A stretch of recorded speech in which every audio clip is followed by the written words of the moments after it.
The Raptors deliver a convincing win over the Milwaukee Bucks, 130-111. Welcome to Raptors Tonight. Live from Real Sports, I'm Randy Urban, joined by Sherman Hamilton, Leo Rautins, and Jack Armstrong, and a special guest, the Raptors 905 head coach, Khoury. How you doing, buddy? Good to have you on. Yeah, thanks for coming on, man. Thank you for having me. It's a big week for you. We're gonna talk. Oh yeah, here's your mic. Thank you. Forgot you didn't have a mic on. You're gonna use that. Oh, yeah. So first of all, let's just get your impressions of the game tonight, the Raptors game tonight, and then we'll get into some 905 action. Yeah, it was a great bounce back win. They came out firing from the beginning, kind of thing. Nice to have the first few threes knocked down, kind of opens up the paint for everyone to attack, and then we're able to go from there. Yeah. From a coaching perspective, I always think getting off to a great start, sometimes just seeing the ball go in a few times from your teammates, that can invigorate the team. Do you see that happening? For sure, and then guys are they're more natural to trust the pass at that point too. If you're passing it, guys are open and knocking down shots, you're just going to keep passing it all night. I think they ended up with 35 assists tonight, which is obviously a big number. Go ahead. Eric, we had a conversation a little while back that, you've been here through several coaches, and the differences with Darko. What jumps out at you? It's both on the court and off the court. So off the court, he's just such an amazing communicator to everyone in the staff, everyone on the team, always checking in, always seeing how guys are doing. And then on the court, the basketball is a lot more ball movement and body movement. And it's going to take some time for guys to get used to it. It's a completely different style of play. But all that movement's really tough to guard when it's clicking. And like today, you end up with 130 points. Mm-hmm. And do you think tonight there was a little bit more of a balance? I thought in the first few games, they were trying so hard to run the system that they forgot a little bit about the fact that sometimes if you have a matchup in front of you that you can exploit, go to it. Now they send a second guy, and now the ball starts moving elsewhere because you were aggressive. For sure. Coach always says 0.5 basketball, but another way of putting that is advantage basketball, right? So you do need to create the advantage to kind of get everything rolling. And to your point, when you do create that advantage and you have the ball movement and body movement, then it's really tough. Let's talk about the 905 then. Training camp started this week. Just what was your first impressions of the first couple days? Yeah, we've had a couple days of training camp. We've been fortunate to have all three two-ways with us for the first couple days of training camp. They're really setting the tone, kind of bringing everyone along, teaching them what the system's like. Obviously, we're running the same systems the Raptors are running, so it's good to have people who have experience running it, and they're showing guys what it's supposed to be, what it's supposed to look like. I think we just got a really versatile group, which is fun. So pretty rare in the G League to have guys who can play a bunch of different positions, but we've got that, so we can throw out all sorts of different lineups, and we're having fun with it. Eric, just curious, you talk about the two-way players. Now the Raptors go on the road for a 4-game road trip. Do those guys stay back with you for training camp, or do they go with the team on the trip? They are staying back with us for training camp. Of course, two-way players, their schedule can change at any moment, but for now, they're supposed to be with us for this trip. Thank you. You hear a lot of things about coaching in the G League, and you wonder, with all the moving parts, what's the most difficult thing to manage as you go through the flow of a season? Sherman's reading my questions. No.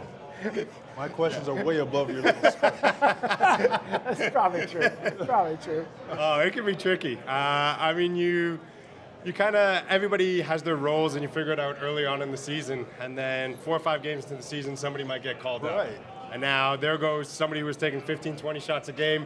Everybody sees those 20 shots available and says, oh, I'm taking those on. That's then somebody 2-3 guys get assigned, and people who played 30 minutes one night are now only playing 10 minutes. So constantly guys' roles going up and down, back and forth, side to side. You really have to communicate a lot to kind of let people know where they're at, what's going on. Or else if you don't, things will go tricky. People, when they're left in the dark, bad things happen. Yeah, that's not a natural team, right? It's not like a traditional team in that sense. So no, it's a 10-man roster, and I think we had 26 different guys play for us last year. Has Darko talked to you? Because Darko coached in the G League. He coached at Tulsa. So his experience there, has he shared anything about that? Yeah, Coach has coached in the G League. Pat Delaney's coached in the G League. Jama is obviously coached in the G League. Coco's coached in the W. So it's not the exact same, but it's all very similar. So just having a whole front of bench staff that's been doing that and being able to communicate different ideas, different methods that have worked in the past, it's been invaluable. Your coaching path is not common, and for people that don't know at home, can you just give them an idea of what your education level was and how it's so not in the realm of basketball? Yeah, not at all. I started with the Raptors as an intern back in 2012. I was fresh out of school. I was doing a master's that was using a lot of technology that they started putting in the NBA. So I was doing some particle tracking. The NBA started doing player tracking. So it was kind of same idea, obviously very different applications, but the same kind of technology. That's how I got in the first place. Started off on the management side, but worked more and more. What's your degree in, though? Experimental fluid dynamics. What did you just say? Nothing related He's to a basketball. lot smarter than we are. That's what he just said. That's not hard to do. We're not getting into that class. That's not hard to do. The guys make fun of me at work because when Coach Casey got the Detroit job, in one of his interviews when he first got it, he was talking about, I had some guy who used to work for me, I think he was a water scientist or something like that. So he tried, like fluid dynamics, water science, it's kind of the same idea. He was paying attention, but not through and through. So yeah, not related at all to basketball, but was on the management side, but worked with Coach Casey and his staff more and more every year until eventually he invited me to join his staff full-time, which was awesome, and that's kind of how I got into coaching full-time. So what did you see that sort of intrigued you? Because to coach, you got to have that fire, right? You have to want to undergo the ups and the downs. For right? sure.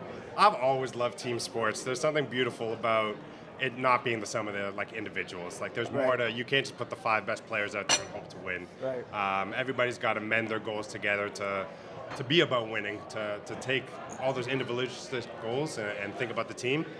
And that's always drawn me to it. So at first, a lot of it was on the tactical side, but then as you get to know more and more that the tactical side is just such a small portion of coaching, that's what I really started to love, the relationship building, the team building. And Eric's quite a competitor. He's a heck of a tennis player, by the way. I heard that. Try and get out there here and there, so it's pretty fun. I take my coaching influences from Jack and Leo. Well, that's why you're a mess. Where have your biggest influences from a coaching perspective come from? I've gotten to work for so many great coaches over the last decade here, both the head coaches and the assistant coaches. So steal a little bit from everybody. Tactical side, the leadership style, the relationship style. So I've been very fortunate. You know, it's interesting. You look at yourself now in this next year, this year compared to your first year.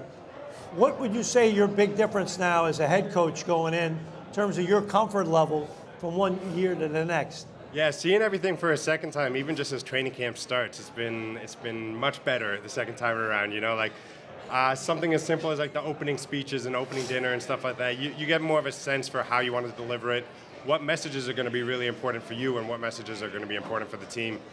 I knew going into it how much roster turnover there is in the G League, but until you actually experience it, it's pretty tough. So getting to know how I want to handle that better has been a good start. Now, when you talk to coaches when they're coming up the ranks, a lot of them talk about their playbook. They just pick plays from different coaches. How big is your playbook?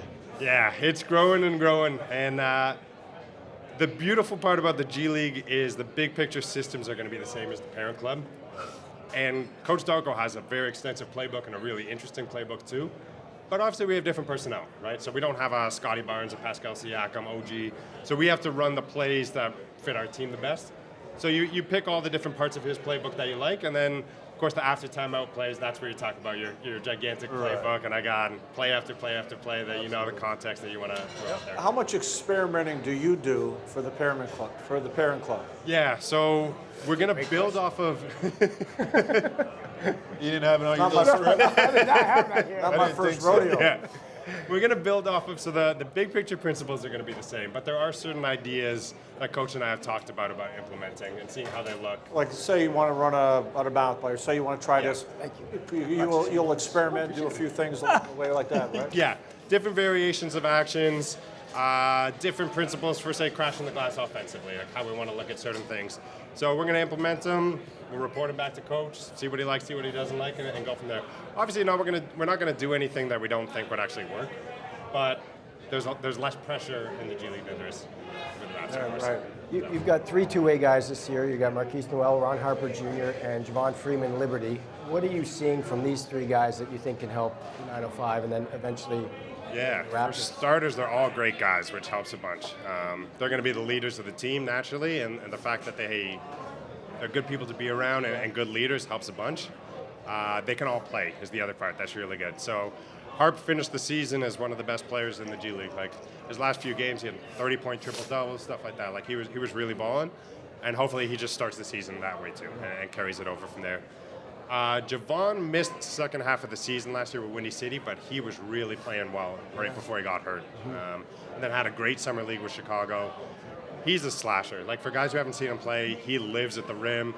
Incredible finisher. He's not huge by any means. He's probably 6'4", 6'5", but he finds a way to get to the So paint. you'd call him more of a two guard than a point guard? Yeah, but one of the main goals for him in the G League is to be able to play some point guard too. Yeah. He's going to be next to Marquise a lot, but he'll also get some backup point guard reps Yeah. too. So for him to develop that part of the game is going to be huge for him in the G League. And then, sorry. No, go ahead. I was going to say, for people who haven't seen Marquise, amazing passer.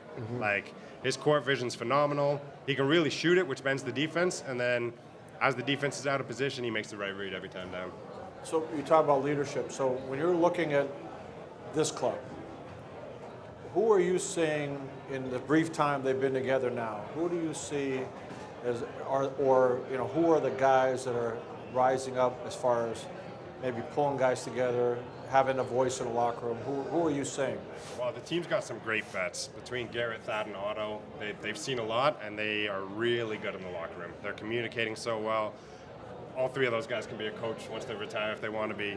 Garrett's incredible. He brings such a wealth of knowledge. He's been on so many different teams. He's had so many great coaches over his career. So he's been a great leader. And then the guys from last year too, like Scotty's really growing. Pascal's communication is the best I've seen it. Like he's been awesome. OG's communicating. So we got a lot of good guys on the team. Let's talk about your staff. How'd you go about kind of, you want to have the type of staff that you can be supported with, but you can also feel confident that they're going to deliver the same messages. And we know things can splinter sometimes. So how'd you go about picking your staff? Yeah, we got a brand new, pretty much front of bench staff. So the three guys who were front of bench last year, one of them became the Austin Spurs head coach. Noah got called up to the Raptors, and then Demetrius got the assistant coaching job at Wake Forest. So we had to build out a new staff, and we got really fortunate in the hiring process. So brought a guy from Memphis named Josh Henderson. So it's great to have some of the experience with how Coach Darko likes to run his systems, run his practices, his film sessions, his scouts. Awesome. Then Fortune Solomon's joining us from South Bay Lakers. Unbelievable communicator, great basketball mind, really knows the game well. He's had some overlap with some of the people on the staff from the OKC days, and they all vouched for him so well. So great guy. And then Arsalan's been with the team 6 years now, and he's got a front of bench opportunity now, so Good for him. which has been great. And then we've got three guys behind the bench who are just as good, if not better, kind of thing. So with Matt Gray, Christian Siakam, and Brandon Leftwich. So really fortunate with the staff. They've been great so far. Awesome in training camp. Super happy. I'll get you out on this. I know you got to go. There's an open tryout for the 905 on Monday. Is that correct? Tell me about that real quick. No, you can't go. You're not going. No, Hey, I'm you not. can't go. Open tryout is passed, Randy. Oh, it's passed? The open practice. Open practice. Open Open practice. practice is coming. Thank you, Eric. So you can come watch, but there's definitely no chance for you to come participate. Thank you, Eric. That's what you get from Randy's notes. You want to keep coaching. You don't want guys like Randy. You're not even getting an open trial to real sports teams. Chill. Thank you for having my back. Yeah, good luck with the rest of it. Thanks for doing this, man. I really appreciate you coming. Thank you, on. Eric. Yeah. A little round of applause All right. for Eric Khoury. Thanks, Eric. Good job. Thanks, man. Good luck this season. You want some wings? Thank goodness it's an open practice, not open tryout. Randy, your You okay to get out? hopes and dreams have been dashed another time. Yeah. It's back to being a television host. Go ahead. All right, let's talk about the game, guys. How do you think the Raptors were able to slow down this dynamic duo of Giannis Antetokounmpo and Damian Lillard? Oh, I think offensively they just dominated them, and the Bucks were just playing an uphill battle the whole night. I just think as much as it was defensively, it was offensively. The Raptors just had an answer for everything that the Bucks threw at them. They tried to press, they tried to play zone, and to me, I thought they did a good job of when Lillard drove it, showing a lot of bodies. You had to get rid of it. Giannis being physical with him, not backing down from him. When he went in there and he tried to play bully ball, guys stood their ground. Sometimes they got a call. Most of the time they didn't. but they didn't back down. I know the Bucks are in here in 2 weeks. I'm sure we'll see a different Bucks team. I'll tell you what, the Bucks got a lot of work to do. Yeah. Because the expectations, based upon what I saw tonight compared to what we're seeing from the Celtics so far, the Bucks got a lot of work to do. Are you guys surprised that they haven't really figured it out? I know it's No, early, but not at all. You know, it's like they Not at all. lost Drew Holiday. They get Damian Lillard. It's still point guard for point guard. No, it's not. It's not point guard for point guard. Damian Lillard comes in as a bona fide scorer in this league. And what we saw tonight is a Bucks team that's going to have to figure out how to be better defensively. We talk about the point of attack on the defensive end. Drew Holiday is one of the best in the league in terms of defending that point guard position. And he could score as well. So you're losing a big factor in him leaving that roster. Now, obviously you're getting a ton more scoring from Damian Lillard, but how do you make up the defensive deficiency or the hole that Drew Holiday left? And I don't think you can. So collectively, they're going to have to figure it out. The other thing about the game was I thought Dennis Schroeder did a great job of just antagonizing Damian Lillard. Full court, ball's in his hands, 94 feet away, he's in his face. He didn't give him any real time to get a rhythm. And talked about this before, you got to attack scorers. You got to go after them. You got to make them feel you. And he scored, he defended at a high level, and he kind of slowed down all the open court opportunities because of his pressure on the ball. I loved, remember later in the game when Scotty just muscled into Giannis? Yeah. Just played just the way he Well, did. I Giannis loved got to a that. lot of people. Exactly. Yeah. But want to make the point though, when we look at the Portland game, was that a Raptor game? No. No, they just didn't really come to play. Milwaukee tonight, there was no compete, so they just didn't come to play. So both the Raptors, after you look at the Portland loss or this loss for Milwaukee, that's not who either team is, and you're going to have those kind of games, especially early in the season when everybody's trying to figure it out. But the Raptors are obviously more efficient offensively in the half court, and that's been a big point of emphasis. Why do you think they were so efficient this time in the half court? Was it just starting their sets a little sooner? That is what I thought they were more aggressive early in the clock. Yeah. And I also think that they weren't trying to be so super unselfish that they got the ball and immediately looking to pass it to the next guy. Right. You got to hunt down matchups. Sometimes you got to say, I got a guy in front of me, I can beat him, get a second defender, and now pass it around and cut and all that other stuff. I think sometimes when you hear the narrative all the time, selfish, selfish, selfish, then in your mind you're saying, I got to do everything to counteract that. And I think they tried to run the system too much, and they didn't play basketball. I thought tonight they played the game. It was good for Pascal to see that first three go down, too. Yeah, and I wanted to ask you about the three. He made 5 of them tonight, didn't make any the last game, but he made 4 the game before that. It feels like Sherm, his shot is even a little bit more refined, especially from distance. Do you think that he could average a career high in three-point percentage this year? It feels like that to me. Well, I think he has a chance to be a good three-point shooter for this team, as long as he continues to take good shots. I mean, his shot being refined, he looks ready to shoot the ball. He looks prepared to shoot the ball, and that's all you can ask. And I think Pascal is a dynamic scorer, and when he's not making threes, he becomes easier to defend. So the fact that he made threes tonight, the defense didn't know what to do with him. Made some off of movement, made some off of just catch and shoot, and it's not one steady diet of how he made threes. So this kind of Pascal shooting, it's possible. Yeah. It's possible because he's taking good shots and he's doing it within the flow of the offense. And when he gets off to a good start offensively, I think it just kind of alleviates a lot of the offensive pressure off this team. So stop and think about 0.5 offense, right? All you're doing is with everybody that gets the ball is trying to create an advantage, right? And then when if I beat you, it's not just to beat you, it's to set up everything else. I beat you. People got to recover. I kick. You have an advantage. You put the ball on the floor. Yeah. We maintain that advantage until we have what we want. Yeah. And you have to see what that is. So part about hunting down your shots, Pascal, when he got it, he shot it. He didn't what should I do here? Didn't take an extra. He took his shots. You look at all the guys today with the movement, when they got it, they took their shots. Sometimes when you're running a system like this, you're overthinking it and you're actually not taking the shots that are there. There's nothing wrong with taking a shot early if it's a good shot. Maybe later it's a good shot, but you got to take your shots. And when you catch the ball, you do have 3 options, not just one. And I think what was happening early on was everyone was catching it and throwing the next pass and giving up the other 2 options. To your points, like sometimes you catch it, there's a shot there, shoot it. Yeah. Other times you catch it and you're like, this dude can't guard me. Well, guess what? Yeah. Put it on the floor and attack him. You know, so I think tonight there was a more balance of like, I catch the ball, I got 3 options, I'm going to do something with it. Yeah. Okay, guys, real quick, we got to do our fan of the night. It's fan time. of the night, here we go. Fan of the night, here we go. I'm putting my hand in the cookie jar. Okay. Dianica de Lima. Dianica. Dianica, where are you? I think she's over there. She said you took too long. She left. Dianica. Come on. Dianica, let's go. Yeah, I just picked you. Let's go. She's coming over, guys.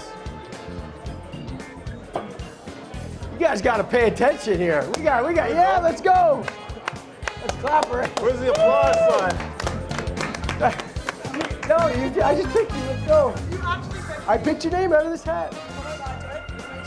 How you doing? Yeah, here you go. We're running out of time, Danica.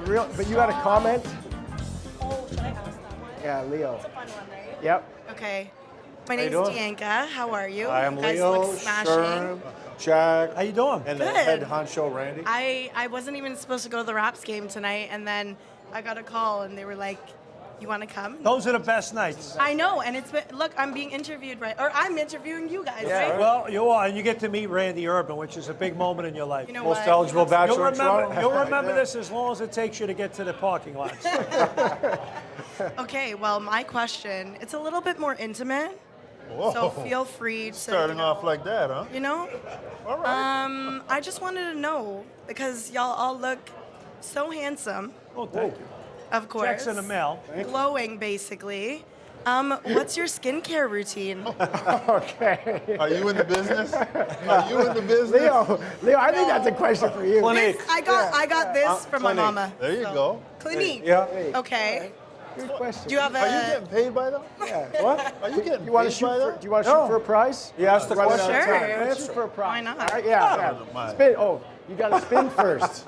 Spin first. Watch your step there. Spin first. Here are the rules. You got to spin, and then whatever you land on, if you make the shot, you get that prize. Okay. Okay. Spin it up. Let's go. Here we go. Leonard. Am I getting paid? All right, what do we got? Wrapped hoodie. 2 Oh, tickets. Oh, we got a mug. mug. That's not bad. That's not bad. All right, here But we you got to go. make the shot. Here's the line. Oh, this is not balanced. I know, you can make that. Hey! Thanks, you're Good open. job. Good I job. love it. All right. Let me get this mug for you. Here you go. cool. You can, Got a you can mug. unwrap it. Try to wrap this mug. I don't have any wrap stuff. Yeah. There you It's go. from Randy's house, but he washed it this morning, so it's all good. Thank you. Congratulations. Thank you for coming on. That's I alcohol. appreciate that. I appreciate it. Thank you. Thank you. All right. All right. Good stuff today, guys. Oh, don't fall Oh, down. watch there. out. That. Watch Don't out. do that. 'Cause All right, let's Leo will stop. laugh. Let's stop. All right, what else you got, Let's stop Randy? the show there. Next game for the Raptors goes tomorrow night in Philadelphia against the 76ers. Tip-off goes at 7:30 p.m. Eastern. After the game, catch Raptors tonight on the virtual show live after the show. Thanks for watching. We'll see you next time.